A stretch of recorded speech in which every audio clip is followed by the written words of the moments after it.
Hello everyone. Good evening. Thank you, Vijay sir. Thank you for accepting Thank you. on a shorter notice. Uh, Before starting, I will just wanted to say about Hyderabad Chartered Accountancy Society. We are conducting a weekly webinars. We have lined up for the next 3 weeks as well, and also we have a general meeting, uh, annual general meeting on this month 25th. And it's a privilege to introduce Mr. Vijay Srinivas. Uh, he accepted immediately once we asked, sir, we wanted to take ahead on the AI thing. Again, everybody in the practice, one or the other way, people are using AI. But I had the privilege of attending his class as well on the AI course, uh, wherein he took it to the next level. So thank you, sir. And taking, introducing speaker. He has more than 2 decades of experience, and he's a law graduate. Apart from, he holds a lot of certifications, which includes certification in information systems audit (CISA), as well as certified fraud examiner, and certified in cyber security, as well as network security specialist.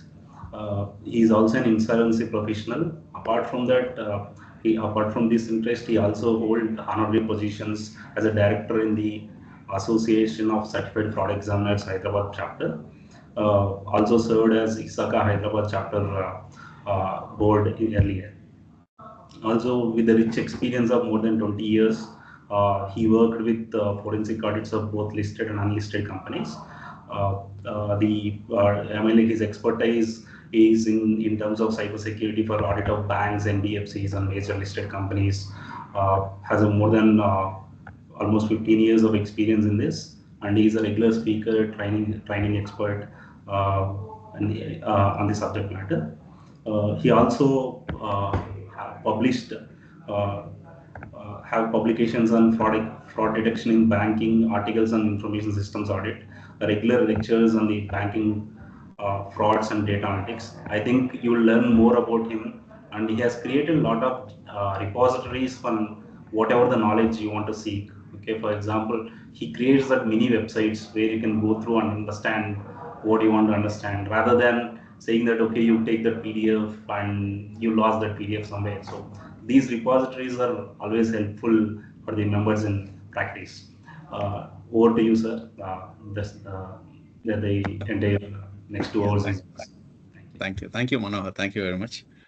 Yeah, it's always would be a privilege to take session for the members, especially Hyderabad Chartered Accountants. So that was one of the reason.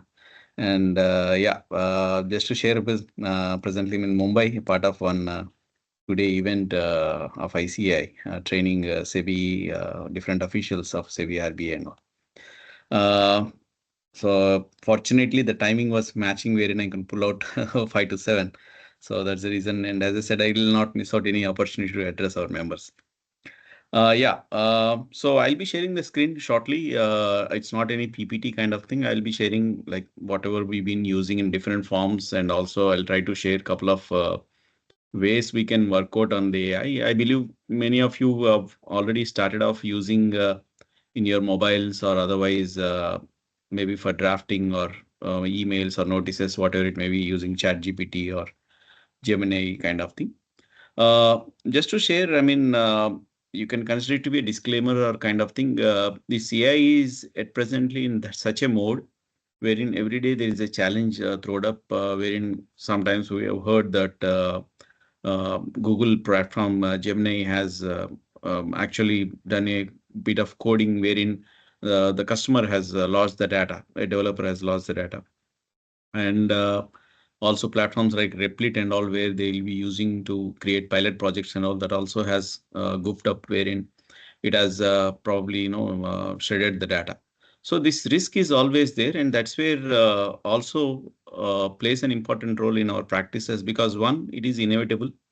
As regulators are using now that today I've heard from the deputy governor from RBI saying they have counted various AI ML tools, including mule hunting and all. So our regulators are using extensively wherein it can go with the pattern analysis. I mean, just based on UPI payment, now they are coming up with a way that to identify the profile of the vendor and also identify whether it is genuine vendor or not, whether GST registered, whether SEBI empanel, all those things. So lot much of happening at the regulatory level in terms of machine learning, AI, even otherwise income tax department also started using, GST started using. And now later, clients are also are inclining towards using AI because certain automation can be done with a minimal error. So this is where the challenge comes back to us, wherein we can't avoid it. Maybe we can make it usable in a different levels at the lowest level kind of thing, but definitely cannot be avoidable. While saying so, as a chartered accountant, the kind of care what we exercise while preparing any return, preparing any financials, or preparing any CMA data. Similar care has to be exercised when you are using AI as well.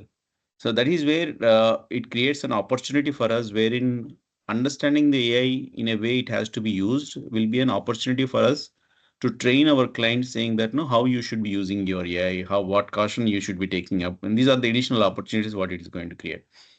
Uh, and most importantly, as I keep demonstrating, couple of things I'll be keep repeating. One such thing is having a properly drafted standard operating procedure about what to use AI. Let's say, for example, if you are using ChatGPT to respond to GST notice, what is step one?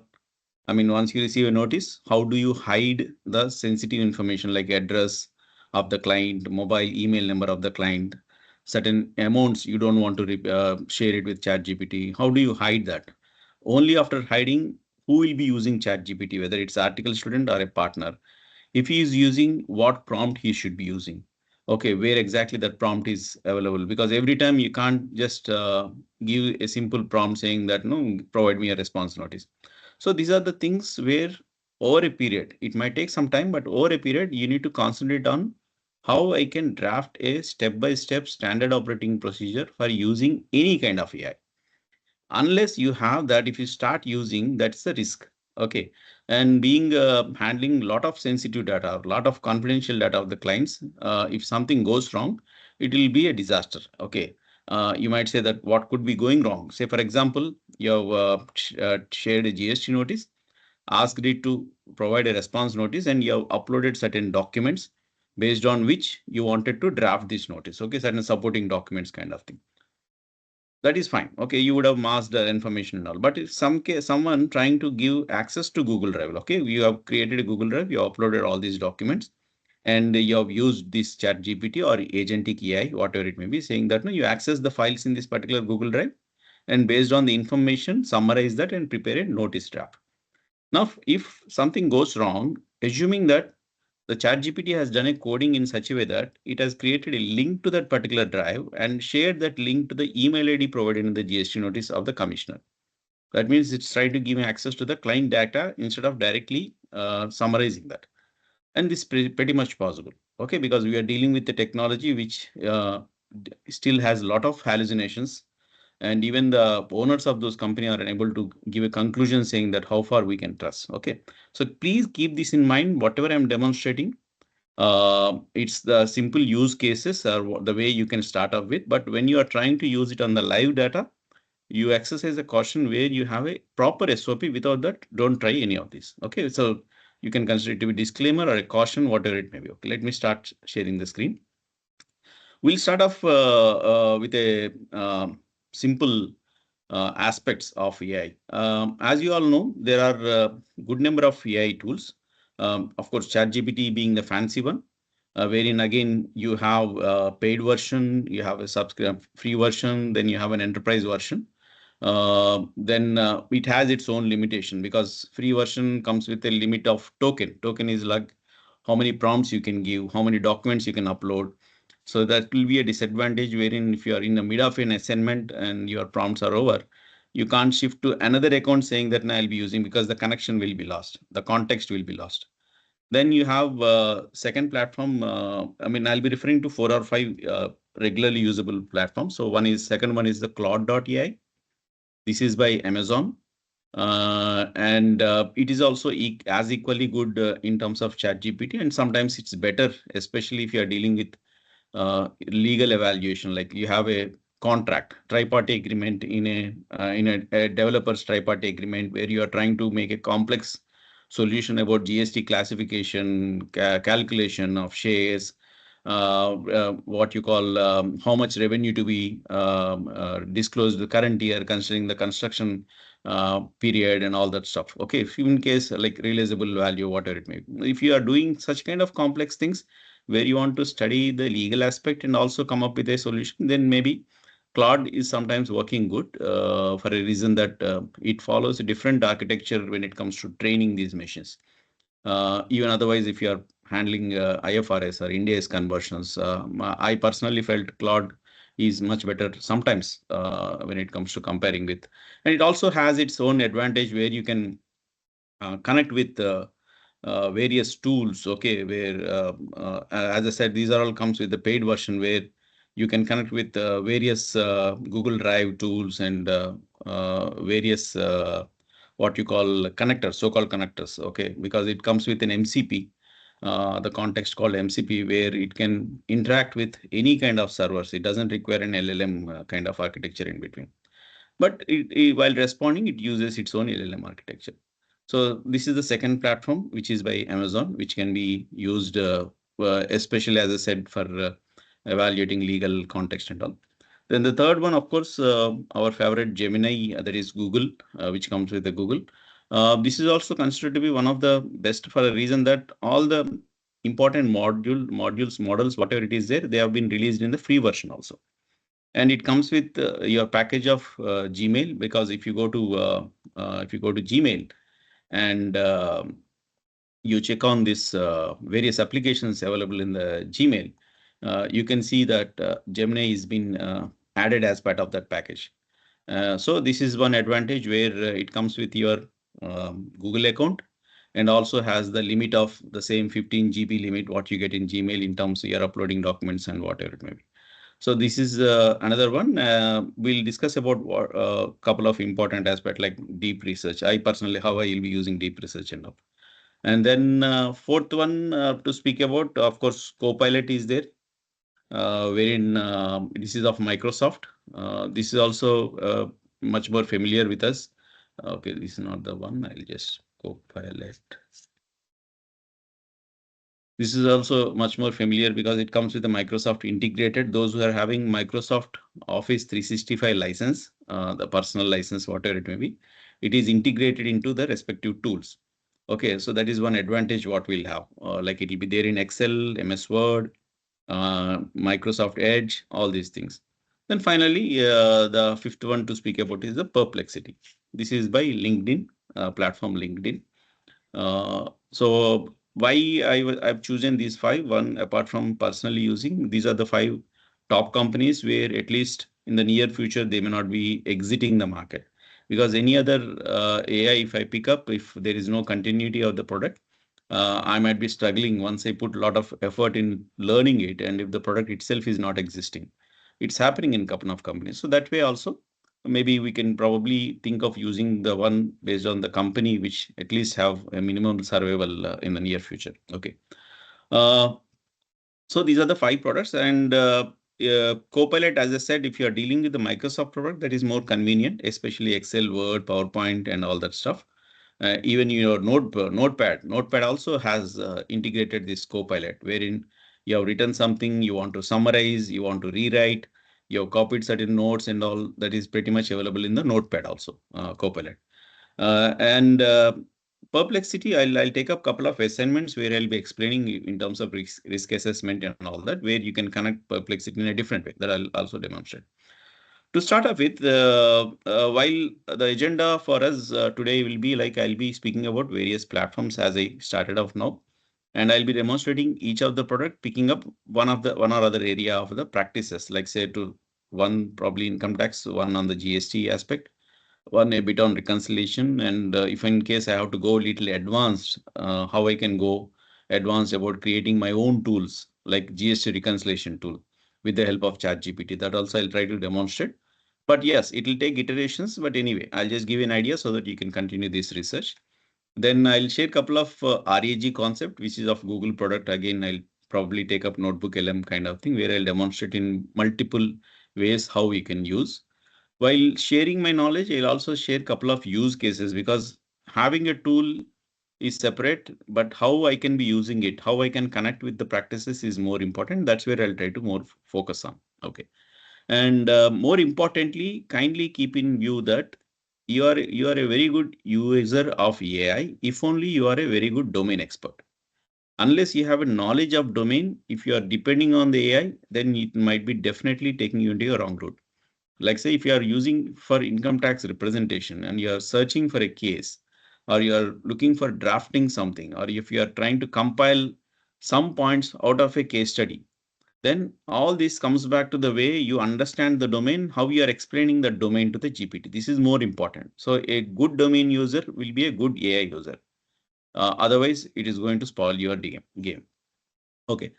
To start off with, let's say when it comes to GPT, I try to focus more on the paid version only because free versions it's just a regular prompting which we don't find much usage. It's just a prompting techniques and all. Because the paid version will have various things like projects. You can create a custom GPT where you can provide services to your own staff in terms of training and also to the client. Okay. Moving ahead, as I said, I'll share a couple of tips as well. Let's say, for example, I think fine. So to start off with, I'll assume because I'm not a domain expert of income tax and GST, but still I'll go with whatever little I know, and I'll try to put the accordingly. Let's say I'm looking for a prompt in ChatGPT, or probably I want to make use of ChatGPT, wherein it will help me provide me a case study wherein it is in the favor of SSC with regard to certain provisions of section. Of course, those who have heard my session, they can make out that frequently I'll be using only these 269 SS and 2720 more familiar sections. So I'll be using to those sections only here. Let's say my requirement is I'm looking for a case study in the favor of SSC where a judgment has been passed in High Court under the provisions of 269 SS. Okay. So when I am looking for this, I can't merely put a prompt saying that provide me with a case study of under section 269 SS where it is in the favor of SSE passed by any state high court. Okay, this might be my requirement, but I can't merely put this requirement because we are not doing control F or control search kind of activity. We are requesting a tool which we will take our request and try to implement as the way it understands it. Okay, let's say for example, how ChatGPT understands is, let me just to show you demonstrate. I'll just copy this. Let me go to one platform of what you call ChatGPT, OpenAI, just to demonstrate how it understands. Okay. So once I paste that prompt, okay, what it has done, it has split this entire prompt into number of characters. And those number of characters, it has again split into the way it is trained to pick up those characters. Provide as a word, space and me as a word, space with as a word.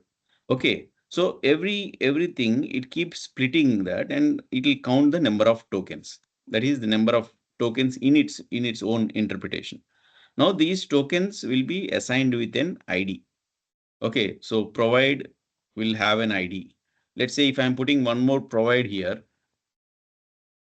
Okay, let me put one more provide here and come back. So as you can see, I've added provide here. It is identified as provide only, but the token ID 942722 is the actual provide, wherein it has identified as 3587. Why? Because a word of provide, which is mentioned at the beginning of the sentence, versus if it is mentioned at the mid of the sentence versus at the end of the sentence, the meaning of it, okay, will be changing as per the way it is trained on. So they call it as token IDs, and it goes with something called proximity. I mean, unless my prompt is in such a way that the relevant prompt or tokens are nearing to that proximity, then only I'll get a right answer. If I am not landing on the proximity, then it will go into hallucination. So here, this is what we should be understanding, because we are not, though we are using natural language processing, you should understand that the way GPT performs is based on its own training. Okay, so I definitely don't want to risk of ending up with some wrong answer, because it starts giving something I don't want to read again and again to find out whether it is right or wrong. Okay, I at least to certain extent I should be comfortable. So to have a comfortable, you need to follow something called prompt engineering. Okay, so prompt engineering is the one which they'll be trained on how to prompt so that they can make ChatGPT understand how to structure a prompt and what word should be used at the beginning or at the end as a conclusion to extract. So this is where, of course, we can't spend that kind of time nor money to learn prompt engineering. So what we'll do is we'll try to find out a way. Let me just try to find out a way. This is high code. So what I'll do is once I put this prompt as a requirement, I'll just copy it or probably cut it just to ensure that I have that. Then I'll go to this temporary chart. Why temporary chart? I could have done the same thing in the main chart also, because kindly understand that when you are using ChatGPT, okay, when when I go to this ChatGPT, this particular thing picks up the way my memory is enabled. It picks up the way I've been interacting with it. Okay, so if I have to do something which is not my regular activity, either I have to disable each of these aspects, each of the memory and all. Okay, I disable the recording also, then start using it. But while doing so, again, it may not add any value. Okay, because you'll have a trail of that communication in your the various left side, what you have all the trails of conversation. So whenever you're using for temporary, it's always better you enable the temporary chart and start interacting with it, because the purpose of temporary chart is it doesn't keep any of the memory of it, and it will not be retaining the data, or it will not be using it for model training also. So for that sake, if I'm using ad hoc purposes, it's always better to use temporary chart. So what I'll do is I'll put in double quotes, provide me the case study under section 76. This is my requirement. Now to this, I'll put a prompt saying that I want ChatGPT to be acting as a prompt engineer, so that while acting as a prompt engineer, it knows how to structure it. Then I'll give my requirement saying that, okay, this is, I'm as a representative of SSC, as a chartered accountant, I'm looking for this response. So you act as a prompt engineer, who is also a chartered accountant, so that the essence of chartered accountant is there. And you can even mention, like, keep on mentioning about which particular state, because which particular judge, what earlier cases he has shared, so that everything it will learn as a pattern, and accordingly the prompt will be designed. Uh, Otherwise, what you can do is you can give it as a chain of thoughts. Okay, so first we'll try this. We'll also try what is chain of thoughts. So I'll say, I want you to act as a prompt engineer and also as a chartered accountant, and provide me with a structured prompt which will get me the relevant case study without much iteration. Iteration is it gives something else. Again, you come back saying that, no, this is not what I want. This is what I want. So these are all iterations. I don't want those kind of iterations. Okay, without much iterations. So provide me with a structured prompt. So this is what my requirement. Let's see what it does. So it says, this is the structured prompt. What it says, find a judgment passed by any Indian High Court. Okay, specifically where SSC received this we have not mentioned in our temporary. So as prompt engineer, you'll try to have a more proximity to the tokens. You'll try to give the object or the subject. Okay, so these are the things what he'll be structuring. So we don't have that kind of learning where you structure each and every prompt. So best way is make the help of temporary chart, and accordingly, okay. So this is the way I'll be using this prompt. Let's try this particular prompt. Okay, so whenever you are using temporary chart, it's always better you copy the prompt, because once you disable the temporary chart, you will be losing the prompt. You'll be losing the entire conversation, because that's the purpose of temporary chart. So if once I click anywhere, this particular, again, I cannot revisit whatever I've communicated earlier.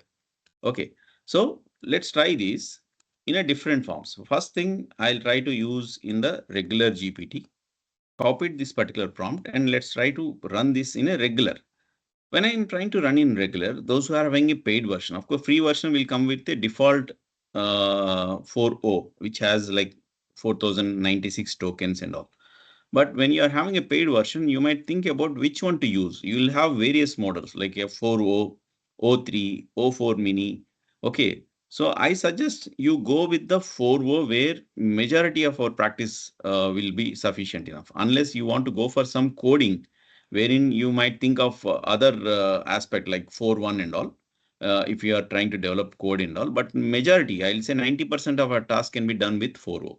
So that is where when you are using free version also, it will be still sufficient enough. It's only that you'll be losing the context if the prompts are over. Apart from that disadvantage, I believe 4.0 is sufficient enough for our CA professionals. Okay.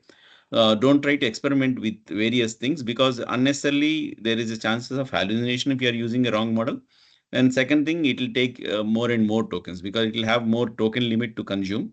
So I'll suggest you go with this. So here, if I paste this prompt and try to run this, let's see what kind of response it gives. So as you can see, it is searching the web. Okay, it is searching the web because we haven't uploaded any knowledge base, and it is giving certain case studies. Now, while searching the web, on what basis it will be searching? That is where your token proximity will work. If only right token proximity is ended, then it will be the search will be the right. It will not be using the words what we use as if it is a control F. So that is where you should be cautious about. Now, Superfab New Delhi, I'm not sure whether it is right case or not. I'll just check what is this case about. Uh, So this is apparently received 271D, and of course I could see a couple of references to 269SS. So here, this is where, of course, your job is to evaluate whether it is right or wrong initially, because once you evaluate it and once you find it right, the same conversation trial can be used for other cases also, because the proximity has been established, the context has been established, so it will not lose that context. So conversation trial can be continued in the similar sections for various SSAs. Okay. But as long as you don't review, don't try to depend. First review. Once it is established, then you can continue using the same trial with regard to various case studies under similar section and all. So as you can see, the kind of prompt, if only the same prompt is given in a regular way, let's say the temporary chart, if I'm going, let's check what kind of case study. Provide me with case study under section, I believe I haven't copied that. Okay. Under section 269 SS in the favor of SSE by any state high court. Okay. If I'm asking this, as I said, if only, so it says, of course, it is picking up, might be right or may not be right, but there is always a risk of ending up in a wrong place. So merely giving a simple prompt may not work. So that is one aspect you should be remembering. Second thing, the same prompt, if I'm using on some specified GPTs could be your custom GPT or the GPTs provided by ICAI, like say direct access GPT, which is a community GPT, wherein ICAI what it has done, it has uploaded all the publications of direct access to the GCPT. And apart from that, various prompts were run on that. Even otherwise, our members started using in various ways. And because of the prompting, the model has matured, learned more or less in terms of how to land up in a right proximity of tokens. So that is the advantage. So instead of whenever you are using domain-based prompts, GP, direct access, GST, corporate law, I would rather suggest if in case you are using GPT, you better use CA GPT than others, for the reason that the chances of getting landing on the proximity and chances of getting the right resource is always better. So let's run the same here also, and let's see if we get any difference kind of. Now, as you can see, it is saying searching my knowledge first, then searching the web. So this is the advantage having a custom GPT or a community GPT, because it directly will not go into web portal and try to pick up the information. As you can see, the difference is compared to the earlier one, So High Court, I'll just check up on this. How it has displayed. It says displayed court and case citation and factual background, high court reasoning, and the way the direct access GPT has provided the information, wherein it's giving the various information the way it has given in the regular GPT. And again, at the end, it is giving the basis of comparison, like what exactly are the differences, and of course, key takeaways. Why? Because in the prompt instruction, when they have created, they would have mentioned saying that when someone asks a case study, this is how you should be displaying. If someone asks about a section, it should be displayed, which is not there in the, it will not be there in the regular GPT. Okay. So this is one thing what you can make use of.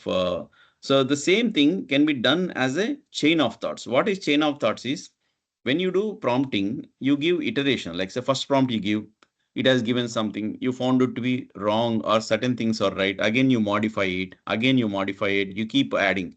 So instead of that, whatever is there, you give it as a chain of thoughts. Say, for example, the same case study, I'm asking with regard to as a part of chain of thoughts.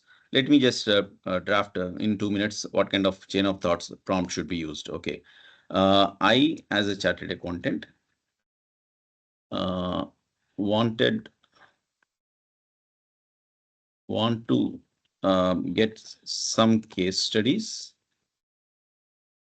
under section 269 SS in the favor of SSC, where the provisions are complied by the SSC and he is countering the 271D notice. Okay. Now here, this is the normal requirement. So I keep adding the chain of thoughts. Chain of thoughts is, while doing so, I would say, understand the business model of unsecured or loans or unsecured loans uh, in India. Second, understand the regular business practices in dealing with loans in different sectors. Third, review the case studies closer to the provisions where the SSC has followed the provisions of this section. However, due to operational inconvenience, he has to accept certain cash over and above the limit. Then fourth, summarize the above and then sort out the most relevant case along with providing the final judgment. Okay. So as you can see, I'm just guiding the, if in case as a professional, if in case you are provided with some taxman search, or if you are provided with the Google search, the way you perform, the way you search, okay, you look for initially unsecured loan related or 269 SS related, then try to match with the actual circumstances what client has gone through to substantiate your his contention. So everything you follow while you are doing manually. The same thing I'll put as a chain of thoughts. I'm guiding him what system steps he should be followed to get before he concludes on a particular case. Okay. So this is what we call it as chain of thought. So if in case you are using any such prompts where you are making it complex in terms of case study, providing coding to do reconciliation, all those things, you better follow this chain of thought system. Okay. So what it has done, it will do all that search, but at the end, while it is providing, it tries to give, as you can see, SSC accepted multiple cash loans greater than to honor post-dated checks. Okay, there are the business exigency creators were genuine, no revenue loss, thus reasonable cost. Now, if you see, compared to the earlier case studies, this might be much more closer to my client. Okay, so we have seen three different ways. One using a regular normal prompt, a prompt which is drafted as a prompt engineer, and the prompt which is used as a chain of thoughts. Okay, so you can see, you could have seen the differences. Okay, so this is what you should be practicing when you are trying to use ChatGPT and all, especially when you are using ChatGPT. Prompting is the most important. The same thing may not be so important if I'm using other platforms like Perplexity and all. Because once I give some word, let's say I'll just show you casually in terms of Perplexity. I'm just saying, let's say I'm trying to buy certain shares of Adani Ports. So I can say Adani Ports stock. I don't need to mention that I want you to analyze, I want you to give research, do the research, suggest what is good, what is wrong. I don't need to give all that. But the same thing, if I'm asking ChatGPT, I need to be much more elaborative. But if I'm putting this prompt, what it does, it will try to do a 360 degrees of that and design a prompt, and the machine will use that prompt to provide an insights. Okay, as you can see, it is trying to give key metrics, it is giving the follow prompts like how it has performed over the last year, what is the stock price currently, how the peers are performing. So when it comes to ChatGPT, you should be very cautious about prompting. And this is where what I would like to add is, once you have identified your requirement, you or your article students, you guide them saying that no, these are the requirements. You go to temporary chart, giving these requirements, ask it to be acting as a prompt engineer, give a structured prompt. Once it gives a structured prompt, copy paste in a word, you test it. Those which are right, you again copy that into separate word and you call it as a repository of prompts. You have a GST repository of prompts, you have an income tax repository of prompts, you have a bank audit repository of prompts. So next time you again don't need to follow this kind of structure of chain of thoughts. You can directly copy the prompt and start using it. So this practice, if you can have, that will be great.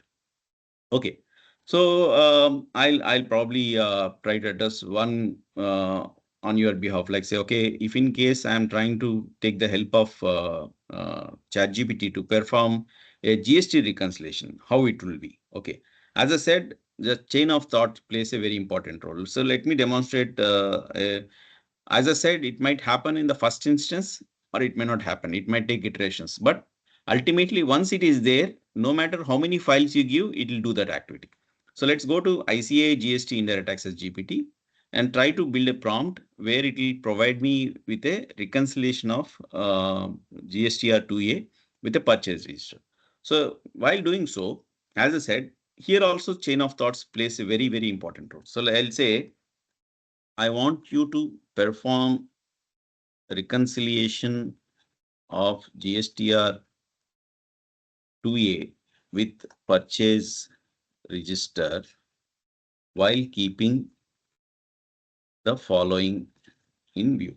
Okay, so I'm giving chain of thoughts. First thing, the purpose of reconciliation is to identify those transactions which are there in GSTR 2A but are not present in purchase register. This is the first immediate requirement why we will be doing reconciliation. Okay, and vice versa. It will understand what exactly is it. Second, now while doing reconciliation, what are the pain points we will follow? What are the pain points we occur? Now, when we try to do reconciliation, we either follow some primary key, like say GSTIN number or invoice number. Okay, so I can say that while reconciling, you may identify the common primary key in both the files. If you find it to be duplicate, obviously there'll be duplicate because you cannot have only single transaction of GSTN.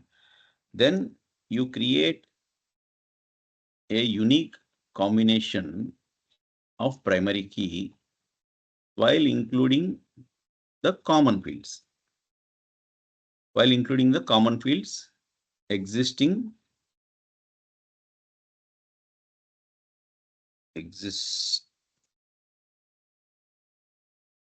in both files. Okay.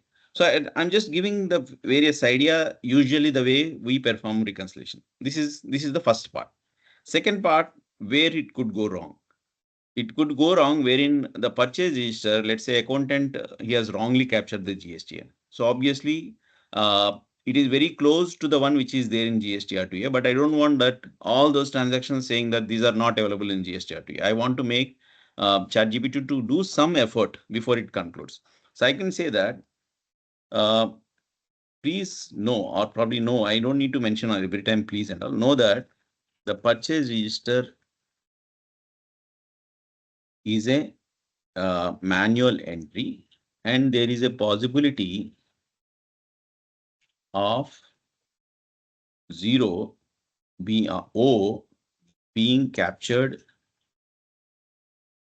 as 0 or 1 being captured as small l or vice versa. Okay. So either way, I'm just giving a hint saying that you need to look into this. Then in GSTR2A, you also need to keep in view that there would be subtotals of transactions based on rate column. As you can see, if you have seen the GSTR2A, you could see that the subtotals for each of the rate will be there. If I don't mention that, it might even consider that as a transaction and say this is not there in the purchase register. So I'm giving that point also. And finally, provide the final output in a CSV format, which gives the title as A, transactions in GSTR2A, but not in purchase register, and B, transactions in purchase register, but not in GSTR2A. And I'm saying this is not a foolproof kind of prompt. You might do little more R&D or give lot of chain of thought. As much you give chain of thoughts, so much accuracy you'll be having. Okay.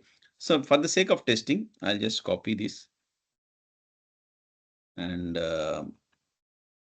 I'll be sharing this with Manohar so that maybe once you have, if in case you have a recording and all, you can just revisit. So this is the prompt 2. Let me just run the prompt 2. And while doing so, let me share a few sample files what I have. GSTR2A and purchase register.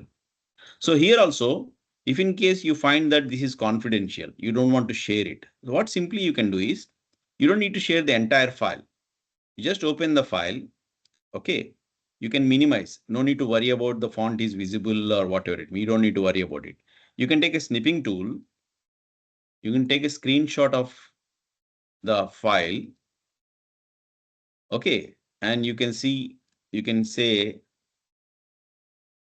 for the purpose of sample, of course, we are taking here the help of directly providing as an output file. So in that case, I have to share the entire file. But if I'm losing it something where I want to hint about how it has to be performed or some VB code, then I can be sharing this screenshot the way I've done. Okay. So this will come back later, but as of now, let's share the complete file because this is a dummy file what I'm having. So let me just share both the files. GSTR2A and purchase register. As I said, it might give perfectly in the first output or it might take, because my prompt is not, I've randomly typed on the screen live. So I might do little homework before I draft this thing. So I'll just try to run it. So as you can see, again, it is taking the basis of knowledge to understand each of the aspects, and it is performing the analysis. What kind of analysis? It is using the respective Python codes to perform that act. As you can see, it is trying to identify what are the fields, and it is running the code. Okay, these are all not required to be viewed by us. I'm just showing you the way it analyzes the entire file before it gives an output file. It might take a couple of seconds to a minute. Let's see whether it has given a right output. So it says sheet 1 is transactions in GST or TA, but not in. Let's see what output we have. Let me open the file. As I said, I am not confident that it will give first output perfectly. You need to cross check. Okay, let's see what it has done. As you can see here, there are duplicates. There are transactions. It has identified the transaction, but it has not followed certain instructions for some reason. So this is where the iteration comes into place. So GSTR 2A, it might have done perfectly. Okay, because all single transactions it has identified, but purchase register. So somewhere I have to modify. This is called iteration. But what you can see is that at least to an extent possible, it has performed a reconciliation of all those transactions. Let's see what kind of transactions we have in purchase register. So we have these transactions in purchase register, and we had this GSTR2A. You would have remembered that if in case I have to perform reconciliation, you have to remove this logo, remove the blanks, remove all those unnecessary information, sort it, convert the date, so many things you would have done. So all these things have been done simply by merely by following a prompt what I give. Yes. So as I said, initially it may not be. You might clearly mention saying that, okay, I could see that you have performed the task, but in GSTR2A, there the same transaction is repeated twice. So it will try to recorrect it. And once it gives a final output, the same prompt, the same conversation you can keep using for different clients. Okay, you can say, okay, these are the two next set of two files, perform the reconciliation. This is another set. This is another set. So same trial can be continued for all your clients. Okay. The question he asked is explain how to save and take a printout after getting information. Yeah, as you can see, because I've asked for a download, it has already given a download. So usually it gives a download. If not, if it is struggling to give a download, it will display that entire, it's normal copy paste. Okay, normal copy paste, nothing to this thing. And if in case it is only giving a transaction, like say, for example, here, as you can see, each of the files what we have uploaded, for each of the set, it has given a download option. It has given a download option. Let me say here, display the sheet 1 here to copy. Just for the sake of demonstration, I'm giving this. So if in case it has not given as a download, but it is displayed that, as you can see, still you will be able to download, or probably you can just copy this, just like any other file. Okay. Just like any other file. So most of the time nowadays, I think it is giving the copy option where you can directly copy and all that. For every code, you'll see this particular icon to copy. I believe that will clarify. Earlier version, if you are using, like say, I mean, of course, even free version has this. Earlier, maybe a couple of months back, the copying was little painful. Where the practice I used to follow is I used to copy right from here to here the entire transactions and copy it in Excel, then remove these so that I'll retain the table format. But now it is not required. It has been taken care in the GPT, wherein it will provide you for each of the set what it gives, whether it is code or table or word or anything, you can directly copy or download. So you can look for a corner, the respective icons. Yeah. So when we are trying to use, my suggestion is, if in case you are trying to come up with these kind of ideas, so instead of trying to do this with the help of GPT, wherein again you need to have internet, you need to have access to the GPT at that point of time, you need to upload. Instead of that, how about creating our own tool? That will be more convenient, because having our own tool will have more control within the system, and it can be run in the system. So for that, let me trying to demonstrate one thing. What I can do is I'll put a continuation trial. I've designed a small prompt wherein, as you can see, I said I'm needing a Python script. And whenever I'm saying Python, HTML, don't be worried about coding. Even myself, I'm not any coder, any script writer or coder. But chat GPT will be always helpful in terms of how to download a Python file, or how to this thing up. If possible, I try to share this Python user manual, a simple user manual which we have created for our office purposes. wherein how to download, and with each screenshot I'll be sharing with Manohar so that you can probably follow this. And having this, so what we'll do is I'll just open this prompt file.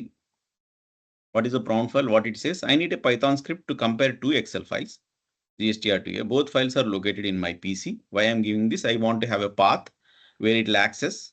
Please ask me to choose the files before proceeding. So I'm saying that I need to choose GSTR2A or a purchase register by myself, because it might end up picking up wrong files. So I'm giving that control, display the name. So I'm giving step by step what it has to do. And while doing so, I'm saying that don't do by yourself. Provide me a code for that. So let me try to copy this entire prompt, try to run in ChatGPT and see what it does. So now I don't want to depend on GPT every time to do the reconciliation. Rather, I want to have a code which will do this activity in my own system, so that data confidentiality is not the issue, because I'm not uploading the files to GPT. Second, I'll have more control. Third, I don't require internet if the code is there in my system. Is it not? So that is the solution what I'm trying to seek. Let's see to what extent it will be successful. As I said, just like the developers struggle to come up, spend time on developing a code, our struggle will be to be patient enough till we get a right result. So it might happen in the first iteration, first prompt itself, or I might have to do for 20 prompts. But still, if you stick, if you are patient enough, you might get a right code which will avoid all these hassles what we have in like internet and all that stuff. Okay, so it says run the script using Python. Okay, so as you can see, it says about certain pandas to be downloaded.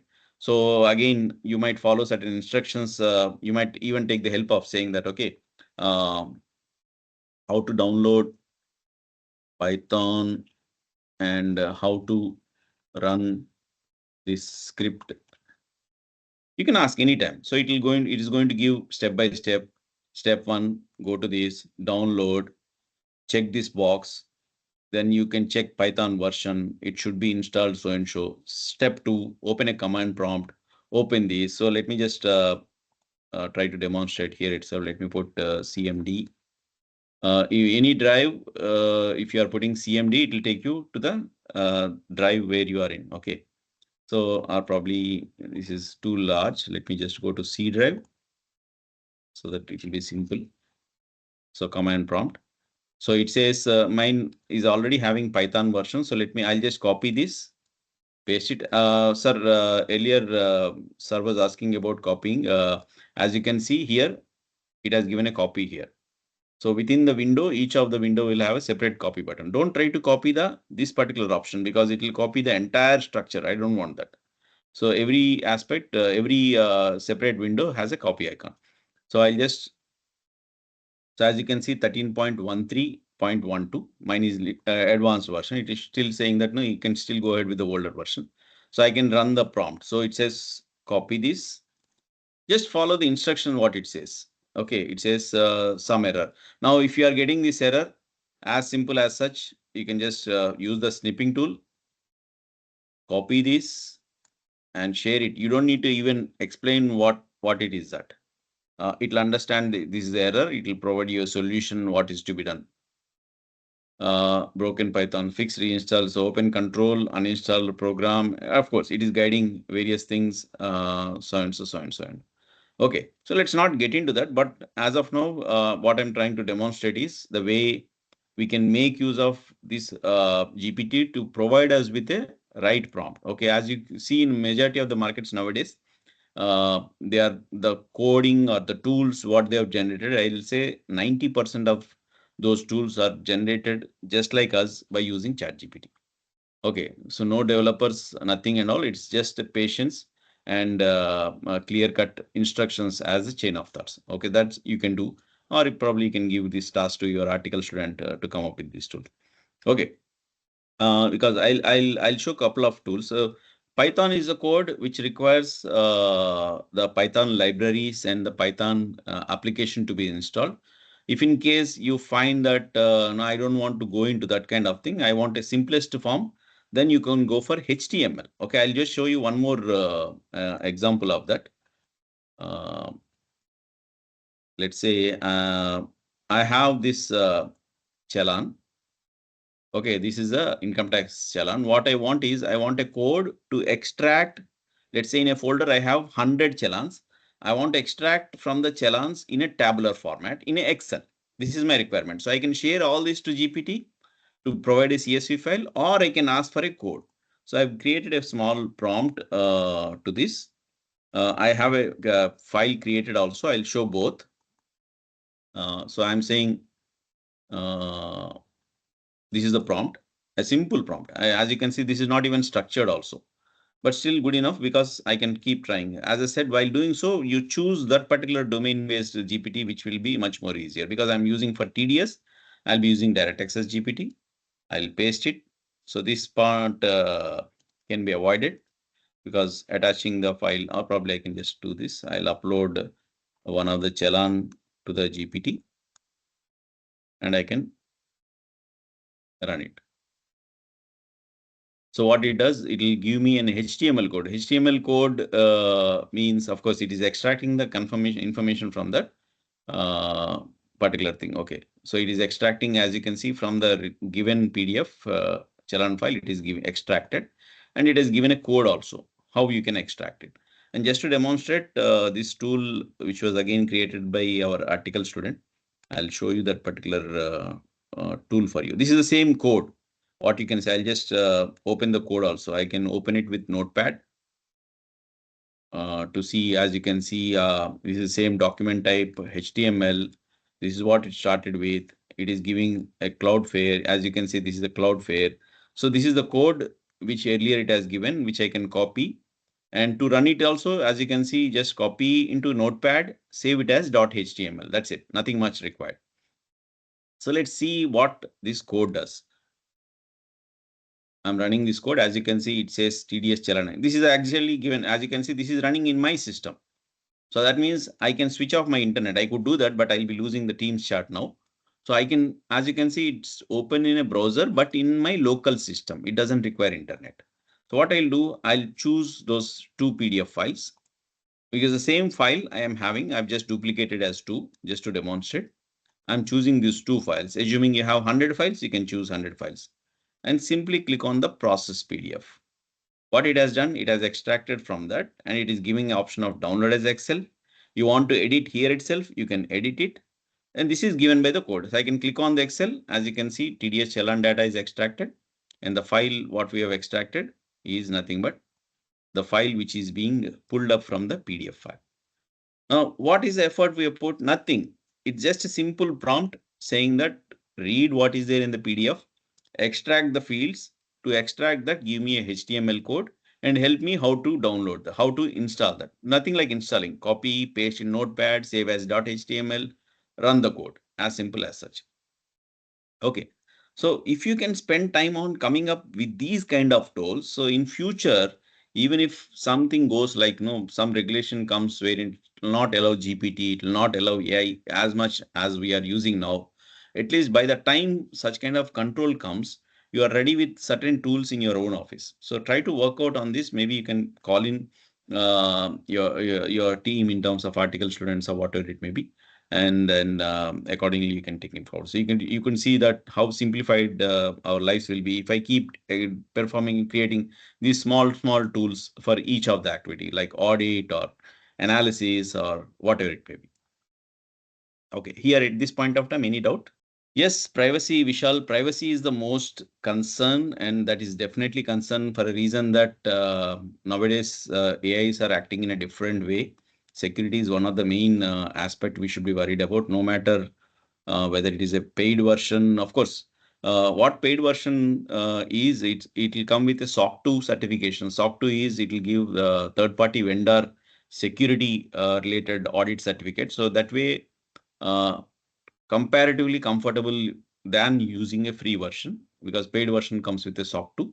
And what I follow is whenever I subscribe to any of the platforms, I put a mail to them seeking a NDA, like non-disclosure agreement, one-to-one non-disclosure agreement, and I'm willing to pay if in case it requires an additional. And a couple of platforms that responded back with an NDA, individual NDA, and a couple of platforms suggested to pay extra to enter into an NDA. But there is an option always available where you can put some extra amount to protect or to ensure the confidentiality.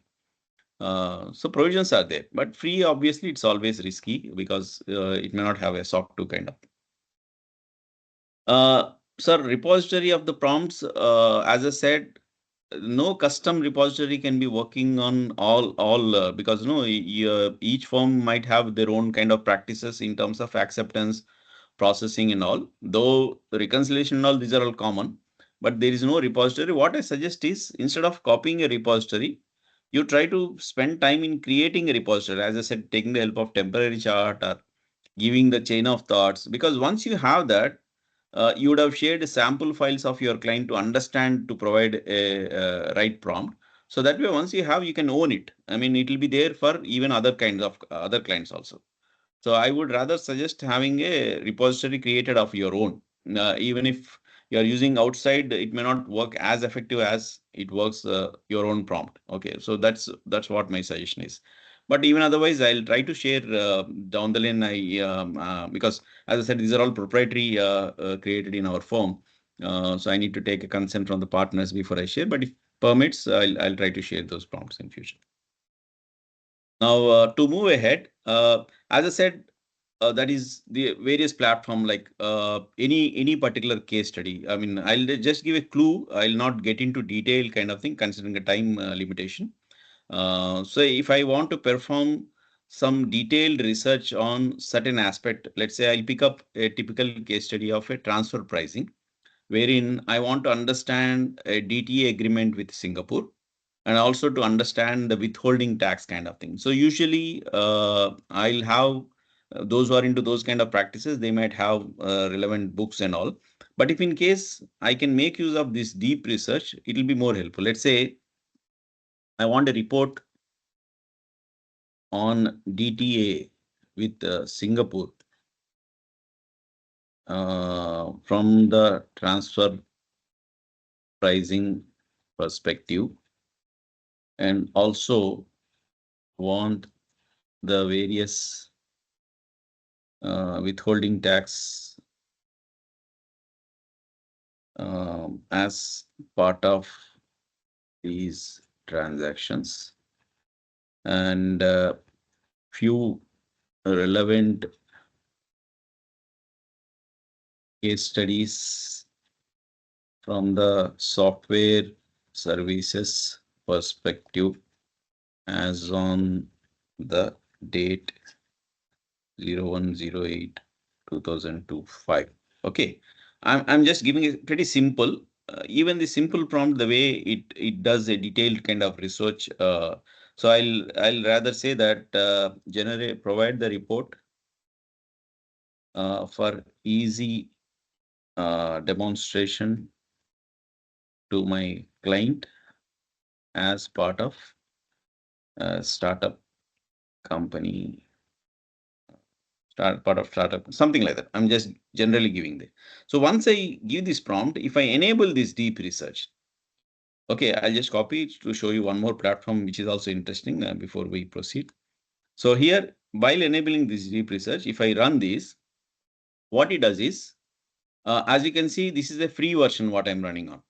I do have a paid version, but I'm trying to demonstrate so that you can also feel like how it can be worked in free version also. Free version also has this deep research. So what it says, find the full text of double taxation between India and Singapore. Identify key articles related to business profits, permanent establishment, royalties, fees for technical services. As you can see, I have not mentioned anything. Just merely by enabling deep research, it is itself identifying what are the key areas to address this particular query. Then it says research how India DTA interacts with transfer pricing, determine the applicable withholding tax, investigate how DTA and transfer pricing apply specifically to cross-border software services, search for significant court cases, look for any recent amendments, synthesize all gathered information and to create a concise overview, and structure the report logically. As you can see, a simple query while enabling a deep research, the entire way of working has changed. I'll say start research. Of course, it will take few minutes. Let's come back once the report is ready. It will send an alert to your mobile if in case the Gmail is active or in your system also. So let's come back here once the report is ready. Let's come back over. I mean, we can proceed with the other things now. Now, uh, perplexity, as I said, the research mode. I mean, I'll share one use case what we'll be using for. Let's say I'm performing an audit of, say, a cement company. Okay, so one of the key things, what is the most riskiest thing when while performing audit is to comply with SA 315, where you are saying that you perform audit procedures to understand the risk and environment risk of the entity and the environment, all those aspects, wherein you might have done various research while browsing through websites, understanding the director profile, performing the review of the entire company, going through the secretarial records. But to demonstrate that, to create a proper audit procedure will be a cumbersome process. So how about making certain things? Let's say, for example, the same cement company, the way we do is I'll be sharing the way we perform so that you may probably take a clue. So what I'll do is I'll just go to, 1 second, this is coming in between. Yeah. I'll go to SEBI. Okay, I'll go to sebi.gov.in. Okay, there will be something called public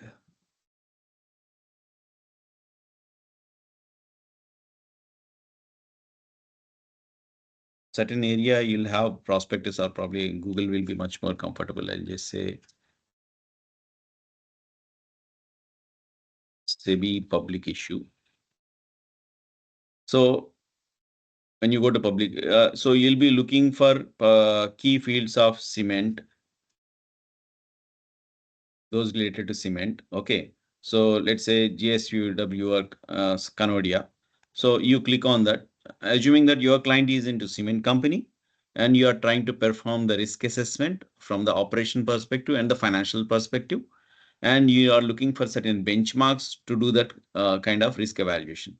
So you might pick up more companies more comfortable, maybe 5 or 6 cement companies. So here I'll just put a search for risk factors. You can very much download the file also, but let me just look for risk factors. As you can see, this is a risk factor detailed in page number 30. Let's go to the page number 30. Okay. So you have these risk factors. What are the risk factors? It will not only give the risk factors from the company perspective, it will give the financial risk, it will give the operational risk, it will give the industry risk, various things. It will keep discussing about, usually it will be like 15-20 kind of pages. So what practice we do is we'll copy the entire risk factors of a selected company. Likewise, I'll be selecting 5 companies. So just to demonstrate one sample file,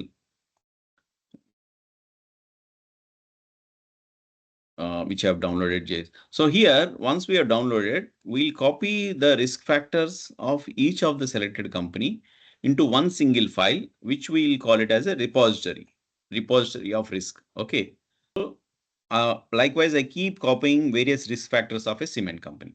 Once it is created, what I'll do, I'll go to ChatGPT. As I mentioned, having a paid version has its advantage. One, you can create as a project, wherein project is SA 315, and you say create a project, and you'll upload the SA 315 as it is published by the ICAI, and you'll also add various files. One such file which I've copied, I'll just cement company risk factors. So as I said, you'll as many companies, more companies, more comparatives, then benchmarking, average of benchmarking will be much more comfortable. So I add the SA 315 and the risk factors with the instruction saying that what is the purpose of this. Okay. So here also I'll be using a temporary chart to give a right instructions, or randomly here you have this add instructions. So what we'll do is I'll go to temporary chart and request to provide me a prompt instructions. I need prompt instructions to be used in ChatGPT to create a project which will understand the risk factors from the knowledge source of the project and evaluate the risks based on the client information shared by me. Okay. So once I give that, this is the prompt instruction. So what I can do, I just copy this entire prompt instruction. Okay. So I can just copy this entire prompt instruction. It is also giving illustration how it has to be demonstrated. Okay. I'll just, you copy this entire thing. As you can see, I've selected using shift, copy the entire thing, then come back to the projects, SA315, then add instructions, paste the instructions, save it. So next time, once I start using it, okay, so let me upload a sample client file. Let me identify one small, let's assume this is the dummy data of a cement company. Okay, so what I'll do, I'll just copy this, or I can even upload Excel also, whatever it may be. I'll just copy this. This is the client data, and based on the knowledge, knowledge source is nothing but the source of this project. Likewise, GPT will have its own knowledge source. The community GPT will have its knowledge source. The project will have its own. Perform a risk assessment. I don't need to give how what is to be provided because already in the prompt instructions I've given that. So once I run that, while using the repository of risk factors, what we have uploaded from various companies, it will perform a risk assessment. As you can see, risk category, raw material supply dependency, heavily reliance on so and so, suggested controls, power and fuel. Okay. So it keeps generating. So as you can see, if I have to document, I just copy this entire into file, a particular Word file saying on what basis I've complied, I've come to this conclusion about the risk factors in terms of operational or the revenue, because I have a procedural comparative also where I can demonstrate as part of my audit procedure. So these are the nothing but your documentary support in terms of how you have arrived at a particular risk factor kind of thing. Okay, so this can be done in multiple ways. Project is one, and much more comfortable will be if in case you create your own GPTs. You go to these GPTs, as I said in paid version, you can create your own GPT where you can give a prompt instruction asking you to act as an SA315, upload the files, and then it can be made public also. You can publicize the GPT where your entire clients can access, or your staff only can access all these things. Okay. So again, custom GPT is altogether a different chapter to explain. But anyway, maybe some other time I'll explain how to create a custom GPT. But as it will be a pretty simple process. But as I'm saying is, you can create a custom GPT which performs SA315 as such instead of project. Advantage is project you may not share it with others, but with this particular GPT can be shared world over to your clients or your article students, whatever it may be. So this is one such use case. And as I said, of course, AI is like multiple ways. Let's say, for example, if I have to demonstrate Gemini still taking its time to generate a report, let's go back to Copilot. Copilot can be used in multiple ways. One, in Excel to create a pivot table if you are not knowing how to create a pivot, how to perform a VLOOKUP. Okay. In Excel, by default, it will come with this particular Copilot option, especially paid version. You'll have this Copilot option where you can give it as a prompt saying that what activity it has to be done. So that's the advantage. But for the general use, what you can do is you can just take the help of Copilot. Let's say I want to understand various GST circulars. Let me go to GST Council and go to circulars, maybe GST circulars. Okay, so these are the various circulars, and let's say you are searching for something related to classification. So there probably Copilot can be used in a much better way. So what I can say is I'll paste this particular link. I'll say pull the relevant circulars related to GST classification issued during the past 1 year. So it'll something like it'll be doing something like web scraping, pulling up the information. Okay, I can even mention that put it in a tabular format. So instead of doing Control F through all the circulars, As you can see, it has tabulated. This is a circular issued on 11th October, classification of goods based on so and so, so and so. And there is one more notification, so and so. Okay, and giving various options and all. As I said, it may not give immediately the response. You need to be patient enough to be going with the iterations, but yes, it'll work out. So Copilot can be used to perform certain web scraping kind of thing. Let me take one more. Let's say RBI press releases will be there. And let's say you are performing a statutory audit or a stock audit, concurrent audit of any bank, and you are worried about whether any penalty has been issued on that bank, wherein you should be cautious about performing certain activity. So what you can do, just copy this entire thing, go to the Copilot, say new chart, paste the link, say pull the information where penalty or monetary penalty is issued on a particular any bank on any bank during the past 1 year in a tabular format. You can also mention what columns you want of penalty amount, name of the bank, date of the press release, something like that. So it will beautifully do this web scraping where it will pull up the information from that. Okay, so as it gives a sample, you can say, okay, now this sample is fine. Provide me with a list of at least 10 banks. Don't try to rush. Try to make it a simple kind of thing, maybe 5 or 10. Then you can keep increasing another 5, another 5, another 5 kind of. But yes, it is given a sample saying this is what it is. Okay, so otherwise you have to do the control F and open the PDF. How much penalty? Because in the press release, they will not mention the amount in the PDF. So what Copilot has done, it has gone into the PDF, pulled up the information and provided this. Okay. So any doubts as of now? Anyone? Can a tool be created using GPT to incorporate points in notes to accounts by analyzing the financial statement by taking care of mandate disclosure? It can be done, sir, but it is called agentic AI because this is an agent what you're asking for. Because GPT can extract the text, summarize the text. But what we are asking is an agent with a task saying that no, you extract the text, summarize that, analyze that, reconcile with the financial statement, then provide it as a summary. So we are looking for an agent basically.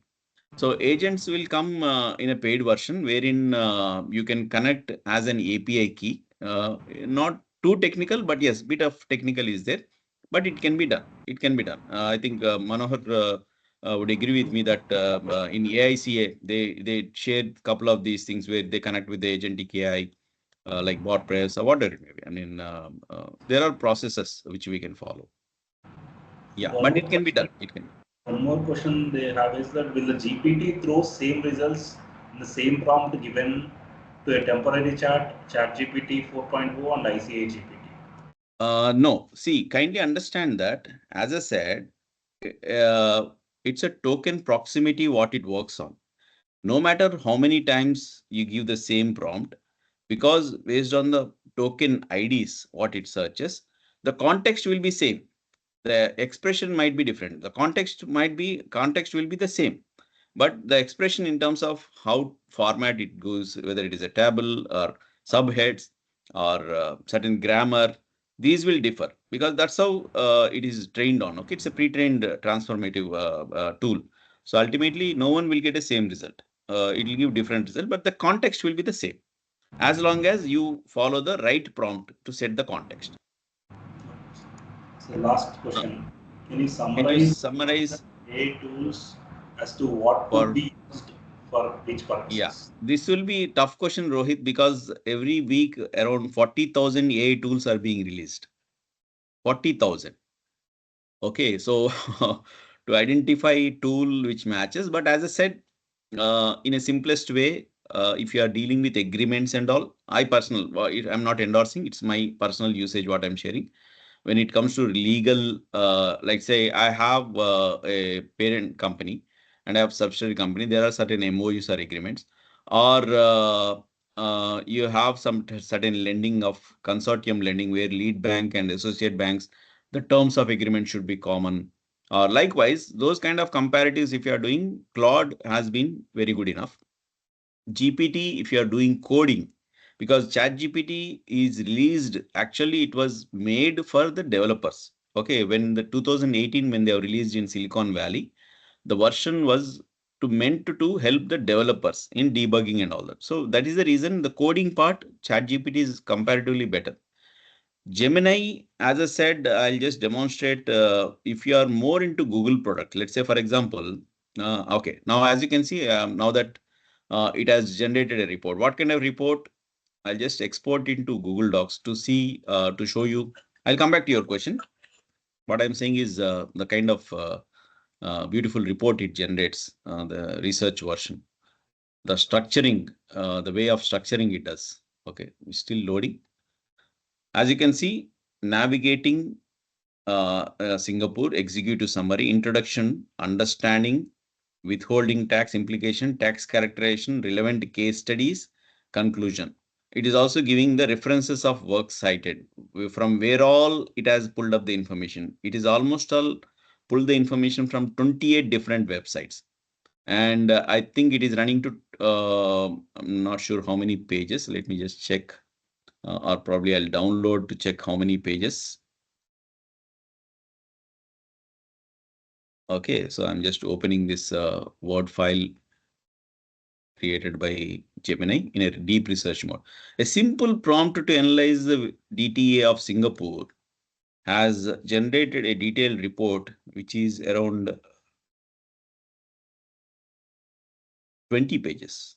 Okay, leaving the citations and all, at least 18 pages. And you should see the kind of comparative, the way it gives, the kind of research it does, the kind of information. What exactly are the articles? Article 5, Article 7, Article 9. What exactly is the understanding between the Singapore and India? What is the definition in terms of DTA? What are the common these are the various methods. You have 4 methods or 5 methods, what it follows. And then what is the applicability from the Indian point of view, from the Singapore point of view? Okay, and a comparative table as well. Summary of transfer pricing document requirement. Okay, and it is being transparent enough in saying that from where it has picked up. Okay, so transparency is also there to trust or not. You can refer to the source document and accordingly take a call. But you should appreciate the kind of detailed report within 5-10 minutes, the way it has created by simply giving a prompt. Key withholding tax rates. It is also giving the rates of WHT in terms of agreement between each of those. And then finally, the question what we asked about the software services. It is trying to interpret from the particular articles, and it has also pulled up the relevant judgments, because that's what we have asked. Okay, Commission of CIT from the transfer pricing point of view, from the Singapore DTA point of view. Okay, so this is, as you can see, the same activity can be done in 2 ways. One, using Gemini. Coming to Sar's question, I believe it was Rohit. Yeah.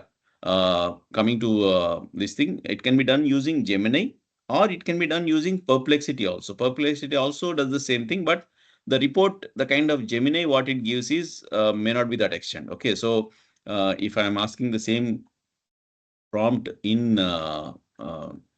Perplexity, but while asking, you need to be sure about what kind of research you want to do. Okay, so I'm just placing it, and while doing so, there is this option. As you can see, there is a research option, and there is a lab option. Lab option is required when you are trying to do coding kind of thing. So I'll enable this research option, and I'll run the same prompt.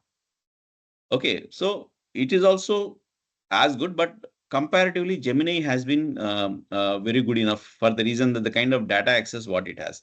It is also searching through various websites. It is also doing research, and it will give certain assets also saying what basis it has done, all those things. But research mode, you have Gemini and Perplexity.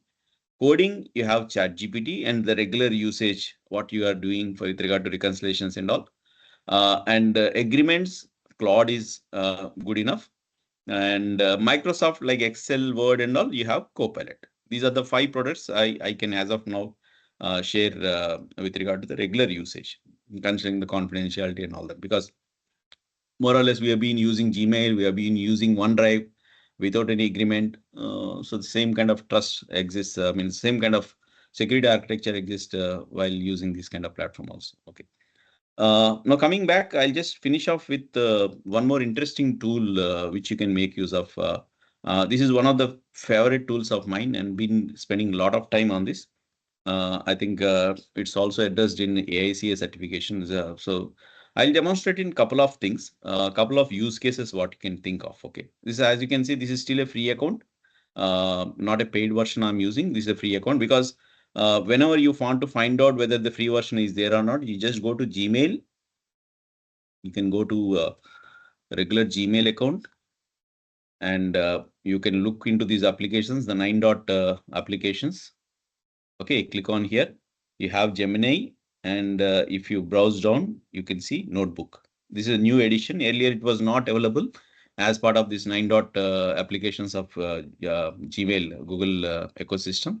Now it is available. Okay, so you can use this. What use cases? Pretty much interesting. Kindly pay attention here just to show the Notebook capability.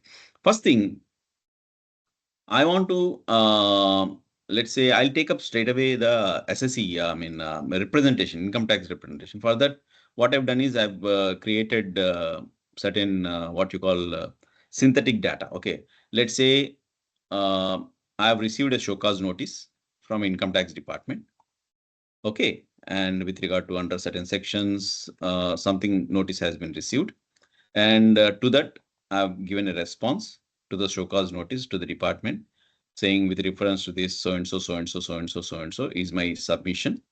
Then based on that, they have made, of course, I don't know the procedure of this thing in terms of how it will be handled, but I'm just showing there is certain order issued by, of course, this is Commissioner Appeals. In between, there might be an adjournment request and there'll be assessment order. Sometimes I'm unable to make out, so I've given adjournment request, and there is various aspects. Okay, then they have released a demand notice, and based on the demand notice, you have appealed, and based on the appeal, he has Commissioner Appeals has not considered it and issued something. There is an assessment order. So various documents. As you can see, there are 15 documents, synthetic data what I've created till the extent of High Court. Okay. Now, usually we'll have a structure where we'll have client folders. Within the client folders, we'll have income tax, GST. Within that, again, I'll be dealing with the tax audits. I'll be dealing with return filing, then again appeals. Within the appeal, the relevant documentary evidences, what I've submitted, there'll be a lot of complex structure existing. Now, if I have that complex structure and every time if I'm keeping a calendar to attend, it will be a cumbersome process. If the same assistant is continuing with you, it's fine. But some new joinee is there, or the assistant who regularly accompanies you to scrutiny or any kind of faceless assessment or whatever it may be. That will be a very cumbersome process for you individually to take up this. So simple solution is you go to NotebookLM. And by the way, NotebookLM, you can create multiple notebooks. Each notebook is like a repository of your own client. Let's assume I'm clicking on this create new. Okay, so once I create, it is asking the source. I'll not mention as of now. So I'll not even title also. So what I want is I want all the client related representations at one place. As you can see, all these 15 files at one place. So you might again ask about confidentiality, because if in case you are using Gmail to communicate with the client, or if client is using Gmail to send the notices and all, or then obviously the same architecture. So as much you are comfortable in using Gmail, I don't think there is any discomfort using the Google product. This is also Google product. Okay, and these are all linked to your respective Google ecosystem. So what I'll do is I'll just upload all those documents. Let me just copy the path. I'll upload. I'm uploading all the, you might say 15 files at one go. Yes, not just 15 files. To show you, you can upload up to 50 files. In one single notebook, you can upload up to 50 files if it is a free version. If it is a paid version, that means assuming that you are paying some 270 rupees per month, 5 licenses put together, something like that, you'll get 300 files can be uploaded in a single notebook. Okay, so that's the advantage. As of now, let me just demonstrate using a free version. I'm just clicking all the 15 files I'm selecting. I'll say open and just wait and see the more or less like a magic. Okay, so whatever you have done, it is uploading, it has acknowledged. As you can see, the title, it is automatically created. Based on the files, it has read the files, understood what is the case study, understood that this is a representation. It has created a notebook name as High Court Appeal. That's the final stage, and accordingly it has given. Now, what additionally it has done? What additionally it has done? It has created certain summary of what exactly all these 15 files. Now let's see what advantages. Once you have uploaded, go to the studio, go to the studio. Okay, then you click on this timeline. You have audio overview, video overview. This video overview is a new one.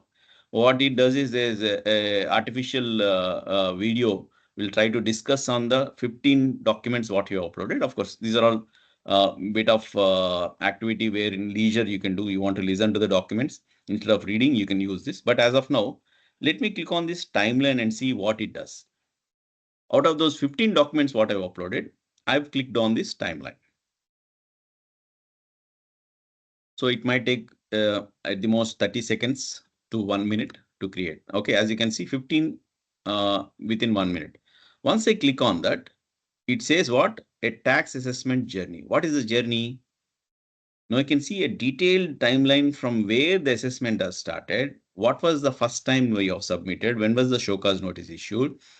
What date you have responded? What date again? So I've used all these demo names and all, but you can see from that period, being a synthetic data, it has gone to future period also somewhere because to demonstrate I've created, but you can see it has created the entire initial assessment proceedings, first appellate stage, second appellate stage, high court appeals. So entire 15 documents has been briefed in a way as a timeline.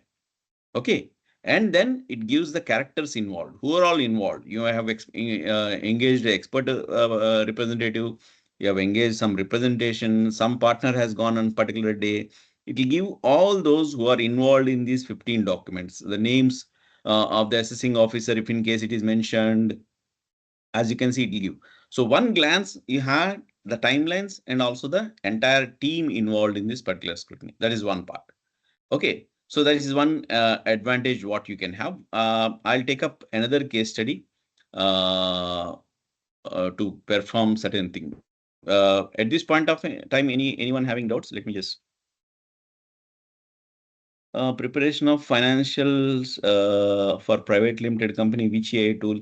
As I said, ChatGPT recently it has come up maybe a couple of weeks back has come up with an agent AI tool within the ChatGPT itself. When you click on OI and plus, it will give various details of agent and all, where you need to train, saying that no, you give a trial balance of the past year, you need to give the financials of the past year, and you should give mention what you have done.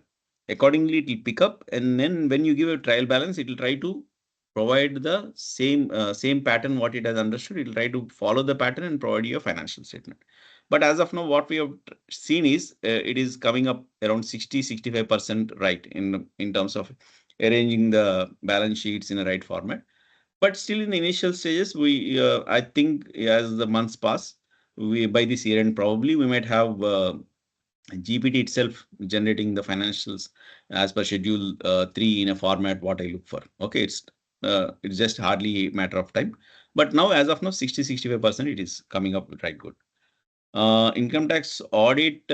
See, any task wherein I'm doing analysis, and out of the analysis I'm summarizing, and the summary result I'm putting in a particular template format. All these can be done by individual in bits and pieces, or I can appoint a AA agent. I can engage an AA agent. Agent is nothing but, as I said, Claude has an agent, ChatGPT has an agent. Again, third-party agents are also there, like BotPress and all, where you can take their help and all. But as of now, what I suggest is let's not go into agent because the risk of confidential is still there. You can do that. You can do it in bits and pieces. Like say first Python code, we'll analyze the stock statements, we'll analyze the day book to identify the TDS provisions to identify the various disclosures in 3CD. That is first part. Second part, after analyzing those summaries, these summaries has to be put into a template, another Python code. Once it is done, third Python code with the help of some API, it will analyze, review that, identify if any mistakes are there. So as I said, these are bits and pieces. Um, you need to spend some time. Definitely, it will not happen in one session. It requires hands-on kind of working, but it's possible. It's possible. Definitely possible. Yeah. And coming back to one thing, timelines we have seen. Let's see one more advantage. Let's say I'm trying to take the help of what you call the same notebook to perform a review of an audit report or a financial statement. Let's say I'm trying to, my engagement partner is performing an audit. He's signing. Before signing, he requested me to review if any mistakes are there, any disclosure issues are there, whether I complied with the Schedule 3, whether I complied with the auditing accounting standards. This is the request. So instead of directly jumping in, I'll probably take the help of NotebookLM, because the advantage of NotebookLM is this is based on a concept called RAG, that is retrieval augmented generation. That means it will not go beyond the boundaries of the knowledge source what you give, beyond the boundaries of the pattern analysis what it is trained on. It will not try to refer to any third party information. So unlike ChatGPT where hallucination is there, RAG will not do that. So that's the advantage of having notebook. So let me create a new notebook. Let me upload a source. Let me try to take the help of review of some material. Let me just, I'll copy the path. Let's say I'll take some dummy data, or probably I'll take, if in case I have any annual report. I have this Asian Paints integrated annual report for 24-25. Okay. So let me assume that this is my client where my partner has audited. He want me to review if any mistakes are there. So I can just select that particular thing. Once I select it, it will take a couple of seconds. Once it is updated, it will update the name and all automatically. So I'll go to this, the same appeal case. One, we have seen the way it has created timelines. The second thing is a mind map. This is one of the best, of course, mind map is already there in open earlier also, but they have integrated this mind map into Gemini. What it does is, once I've uploaded these 15 documents in one place and I clicked on mind map, within few seconds to a minute, it will create a mind map. It will make my job easy to access each of the information available in the documents. As you can see, I click on this. What it has segregated is show cause notice, response to show cause notice, assessment order, appeal, appeal at ITAT, appeal at High Court. I want to know what is the assessment order. I click on this. What is the assessment order? Received on so and so date. Who is issued? Issued by so and so SSC. Under what section it is issued? Issued under so and so section. What are the findings of that? It says that total cash deposits are so and so. Explained is this. Unexplained is this. How much income has been assessed? It has assessed this particular. What are the penalty proceedings? And what is the demand notice it is issued on? So each of that, I don't need to open the entire files. From 15 files, it is sorting out and what was the response given by what was the preliminary response SSC has given. So this is the date, this is the demo name, what I mentioned. So what is the comprehensive response? Okay. What are the supporting documents given to the comprehensive response? Audited balance sheet, detailed cash book. So you can see how simplified your representation task will be, wherein for each of the SSC representation, you can have individual notebook for each of the SSC, upload the journey of all those documents, and your job is much simple. Let's say, for example, at the stage of appeal, there is this grounds of appeal. I want to understand what is the why this reassessment proceeding is invalid. Okay, so I can just click this. I can just click this. It will go to the document, reads the document, identify what the sources say about reassessment proceeding invalid, why it is being invalid. So it pulls up the information saying that the validity was a consistent point contained so and so. Here's a breakdown. The income tax department initiated proceeding so and so, so and so. This is the appeal. And finally, whether the initiation, this is the question of law in the matter, and this is the judgment what it has given. So it is also giving the source from which document it has pulled up. Okay. Once you click on, it will take you to that source document from where it has pulled up. Okay, judgment 1. This is the file from where it has pulled up that particular information. Judgment 1. I'll go to this. Okay, so this from this document, it has pulled this information. So you can see how simplified the entire process of our going through the documents, timelines, providing the information from the relevant documents has become. Okay. And finally, in the same notebook, I'll demonstrate one more, the best of this thing. We have seen earlier using Copilot to get the information about the circulars and all. I'll go to the probably the same website where which was this? Yeah. So I'll copy these GST circulars. The advantage of having in a NotebookLM is every time when I run this, because this is a web link, it will keep itself active. So I'll just say create. While creating, I'll click on this website. I'll paste the link. And here you can shift enter and paste multiple links. Okay, you might identify multiple links where the GST circulars have been published. Keep adding all those multiple, as you can see here also it has mentioned multiple URLs. Once it is inserted, just click on the insert. It will visit that website, identify what is the information, scraps the website, pulls the information, updates itself, and titles it as GST Council Circulars and Clarification. Now I can interact with the GST Council website asking whatever I want circular. Let's say what is the latest circular issued on HSN code, something I'm asking. Okay. So it will go through the particular website, browses through particular circulars, opens the circulars, identifies the topics related to HSN code, and pulls the information and gives you. It says, okay. So when you do Google search and all, you will get only links. Again, it comes to you to review that, open that link and all that stuff. But here, I don't need to struggle that because every time a boundary will be the website of this URLs what I've given, pulls the information. I can keep asking my further information also. Provide a detailed note on this circular that can be shared with my client. Okay, so it will limit itself to the circular. It will compile the information the way it can be communicated. Nowhere it will go beyond that. So hallucination chances are 0. So as you can see, it is subject. It pull the information, key points, relevance of HSN codes. As you can see, from the circular, it has compiled this information from whatever circular is available here.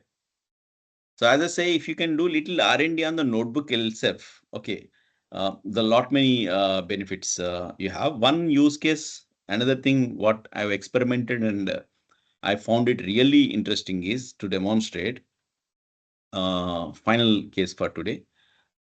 We perform watching. Okay, one of the key aspects of audit is to perform an watching, wherein I'll be depending more on my staff, article student. So as much vigilant he is, then only I'll be having a quality in the watching. If he's like very casual, okay, that's the risk what we might be having, depending on a resource who might be matured enough, may not be matured enough. Now we have seen that majority of the invoices are in digital format. You call it as e-way bill, whatever it may be. Majority of the invoices are in a digital format across the business entities. So what I'll do is I'll access the particular folder of invoices. Let's say these are around 100 invoices. Okay, I have 150 invoices for that matter. Let me just go to, because more than 50 I can't upload. To do that, I need to have a paid version. So let me go to a paid version to demonstrate this case. I'll say create. I can very much upload into Google Docs, Google Drive and give access to it. Or I can upload all those files. As I said, as you can see, this is 300 files being a paid version. I can upload to 300 files. You can upload of any of these formats. Okay. So what I'll do is I'll just copy this folder, give access to this particular Gemini, NotebookLM, upload all those 150 files. It might take a couple of minutes, doesn't matter, but I'm trying to demonstrate something where I'm taking the help of notebook with the advantage of REG concept, what it has, to perform OCHing. Because what we do in OCHing, our staff will review the respective voucher to identify whether the date is falling within this year, whether the supplier name is mentioned, the GST is mentioned, name is in the name of the recipient whom we are auditing, or whether the state has been mentioned, amount has been mentioned, quantity is matching. All these obviously he'll review based on that particular thing. But once I've uploaded these, I can simply get a summary of all those vouchers. And ultimately, we try to match this with the accounting entry. Accounting entry says 10, 20 purchases from this particular party on so and so dates. Ultimately, that's what we look in a physical watching part. So instead of doing that, I can put a prompt, provide the list of invoices between or invoices in the month of April. Okay, because these invoices pertains to various periods because synthetic data, month of April on a single party. Because these are all, I don't know the name and all, but once it gives the information, I just match. Okay, 1 second. It's still uploading, I believe. A couple of things are still uploading. Okay, so anyway, or probably I'll ask what is the total of invoices in terms of amount. Okay, I'll just need to refresh. Still it is uploading because unless all these are uploaded. But anyway, I'll share the idea what exactly I'm trying to do. I'm taking the help of a NotebookLM to compile, assess the information or summarize the information in the invoices. And then I'll try to put the information which is there in the accounting. Okay, in the month of April, there are 20 invoices from say some Ram & Co. I'll say what are the invoices of Ram & Co. in the month of April. It is giving information as based on the invoices that I'll compare with the accounting. It's as good as watching because that's what we do physically also. So at least here, I'm depending on some tool which doesn't hallucinate. And more importantly, it can even access the scanned documents also. Okay, so it doesn't have to be a PDF. A PDF having a scanned document, it can extract the information from the scanned document also, and they accordingly do the comparative. But as I said, it's taking time, and considering the time constraint, I believe you would have got the fair idea about what I'm trying to do. But yeah, it again comes back to the way you start using it and trying to experiment each of these different tools. Okay, I'll stop sharing at this point of time. And any doubts we can address?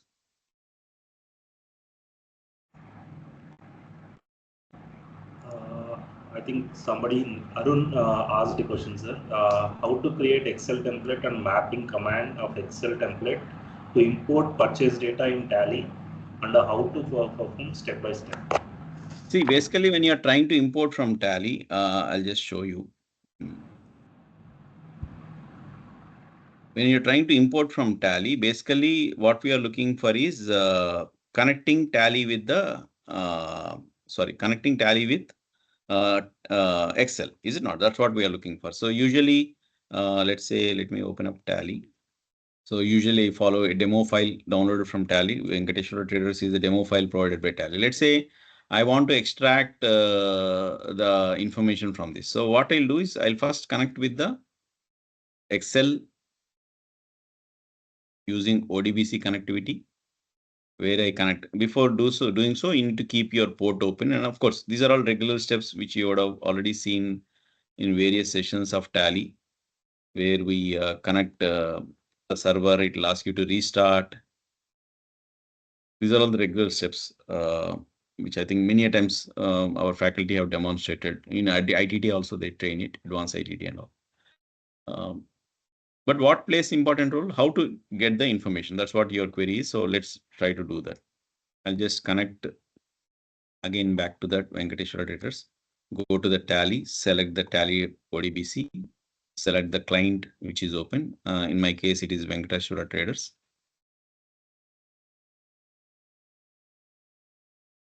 Okay, so let's say I want to extract the ledger information where you have the day book and all that.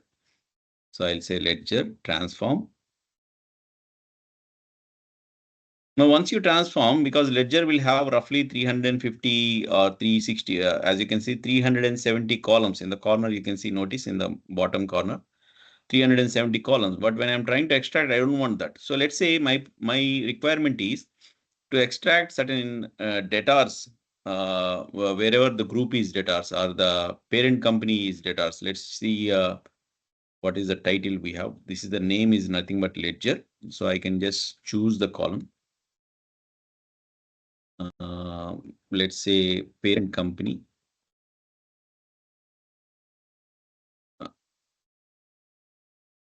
Yeah, parent is where you have debtors. Okay. So what I'll do is I'll go to ChatGPT. As I said, it may not work immediately, may not work, but anyway, I'll show. I'm trying to extract the sundry data details from Tally while connecting the Excel through ODBC. Okay, so usually when we try to do that kind of coding, we call it as M code or VB script M code in Power Query. Okay, this is a Power Query, and M code will be like if you go to advanced editor, this is nothing but your M code. Okay, so what we'll do is we'll ask the ChatGPT saying, provide me with the M code that can be run in Power Query of Excel to extract the above mentioned information. Once you run this particular requirement, because we don't know coding and all, we are depending on, so it will give the coding part. Okay. It is giving say select say so and so, which again I can run in the Tally also. If I'm running a select command, I'm saying select, as you can see in the bottom, I'm typing the code in the note calculator part. I'm saying select dollar parent is equal to sundry debtor. So if I run this prompt, it is going to extract all those parent where it is equal to sundry debtor. And of course, my spelling is right or wrong, I'm not sure, but yeah, it will try to run that select query in the Tally. So what it is doing is it is giving this code. So what I'll do, I'll just copy, go to the Excel where it is connected with the Tally, right click here, advanced editor, delete whatever it is there, paste the code, I'll say done. Okay. Of course, Tally requires credentials. You can say edit credential, default or custom, say connect. Okay. Some issue is there. Of course, I can copy paste saying that no, what is to be done and all that stuff. I'll pick up one code which earlier I've done pulled up. As I said, it requires iteration. You need to be patient enough to get the relevant code from that. So let's say I had some code. Somewhere.